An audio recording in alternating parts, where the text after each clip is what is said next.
What's going on, guys? I am MC Fixer, and today I'm standing with Nick Makin.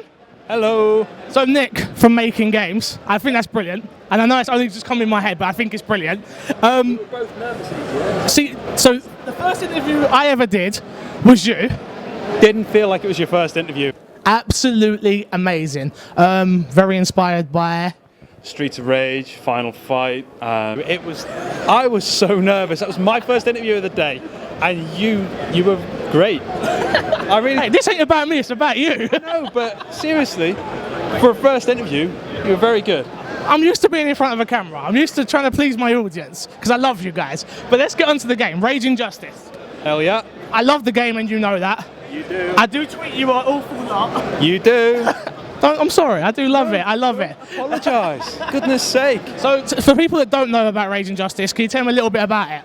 Okay, so Rage Injustice is a nostalgic side-scrolling brawler, a beat-em-up, a brawler being a subgenre of the beat-em-up. Basically, it's based upon an era of gaming that I grew up on. Late 80s, early 90s arcade classics such as Final Fight, Cadillacs and Dinosaurs, Vendetta. These games were my youth. Streets of Rage. I'm getting to that. Oh, my bad, my bad. The arcade games here. Then they came to the home consoles with Streets of Rage 1, 2 and 3. Look, my favourite game, Streets of Rage. I think this might take it, you know. I'm not gonna. Do you know what? I've got such fond memories of that game, and this game brings them all back. We have played Streets of Rage, especially 2, over and over again. My favourite as well. 2, well, 1 was fantastic. Oh no. 2 improved 1. Yeah. 3. There were Whatever. There was two. Exactly. games. Exactly. But we played that again and again. And Yeah.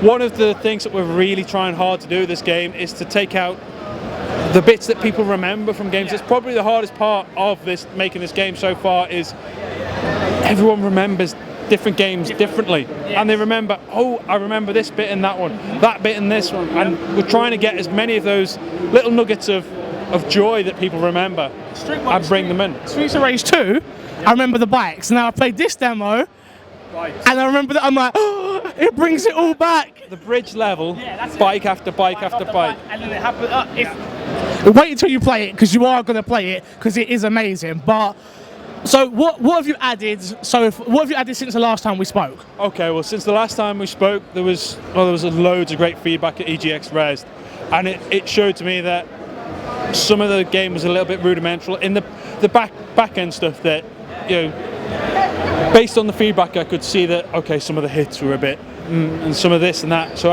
I spent a good couple of months improving the feel of the hits and making it feel fairer, feel more like they were connecting at the right times. I've added a ton of new content. I've improved 2 or 3 of the bosses. I've added more bike behaviours. I've added barrels, because that was another thing. I'm pretty sure it was on the same level. So Streets of Rage, where they throw the barrels in, they kept coming in. I've added that. I've added. Oh, you know, I've added so much. Lots and lots of stuff. Yeah. Sound is now 3D. So, although it's still a 2D game, play it on your Xbox One, hooked up with surround sound. You will hear when it's raining, lightning off in the distance. You'll hear, and it'll all be all around you. That's so cool. I love that. And it's one of those things to help bring it into a modern game. It just pulls it to today's gaming rather than it being just it's just an old game. But that's not how this game feels. It's like it has the nostalgia factor, but it doesn't feel like an old game. It feels like something new still, and that was what really drew me in the first time, and of course this time, because I'm standing here the whole time. I'm not really doing any other work, guys. I'm just here all day just playing this game. But so is versus mode coming?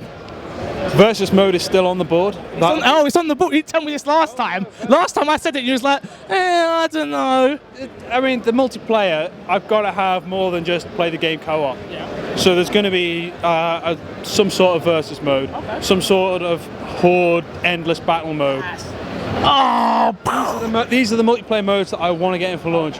Admittedly local to start with, but online will follow as soon as I can get that damn thing working. Hey, as soon as you can, but I'm going with H anyway, so me and H will be sitting there streaming at twitch.tv/MCFixer, of course. But have we got a release date? We don't have a release date. I have my wife, the other half of MakinGames, is quite heavily pregnant. Okay. We have a hard deadline. No matter how much I ask, she's not delaying. So No delays. the game will be finished for that deadline and then released as soon as there's a good time slot for an indie game. I don't want to release it and it to be under the radar because there's so many big releases out.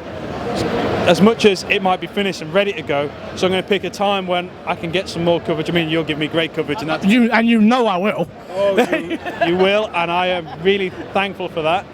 But I understand the big scheme of things, of course. You know, I don't want it to just disappear because then I'll be disheartened. I won't want to update it. I won't want to add all these. I've got so many ideas for this game. Yeah. I could probably work on this for another like 3 or 4 years. But you're not allowed. But I want it released. Number two, the rest of those features can come in. Well, I've got so many ideas for the future that some of them I will trial in an update. Okay. It won't be a full game, but if I put it in as a game mode, I can get feedback from the great people who will buy the game. Me. But you can give me the feedback, and that can inform me on my next game, hopefully. Yeah. You know, and then I can go to that game with more experience. Yeah. Because it's hard to get things right first time. No, of course, it is, isn't it? So the more you do something, the more you can learn, the better you become, and that's what I'm going to hopefully do with this game. Hopefully it's a success.